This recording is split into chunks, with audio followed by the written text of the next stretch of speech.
may dragon na, may dragon fruit na. Hindi na kayo. May dragon na dito. Nakalipad na ang dragon. Dumapo na rin sa tindahan. So, ayun. Yan, ang dragon fruit ay kulay, puti. Puti o pula? Yung ganyang klase, puti. Ito. Ganito, kulay-pula yan. Pula ang loob.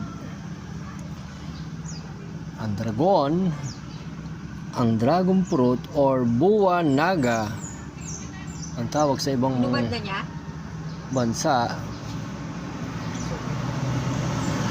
ay mayaman daw sa vitamins, especially vitamin C, minerals, antioxidants, and has a high water content, making it excellent for skin health. Wow, for skin health pala to. Magandang kutis, kaya magkakain na kayo ng dragon fruit. Pwede din itong nihalo sa mga salad-salad, fruit salad, pampakulay.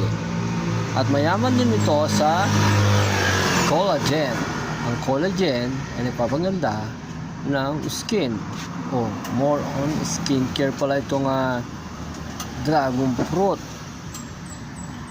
It boosts skin health due to nutritional profile. More on skincare. Kain na kayo ng dragon fruit para gumanda ang inyong kutis. Pampaganda ng kutis ang dragon fruit or buwa naga.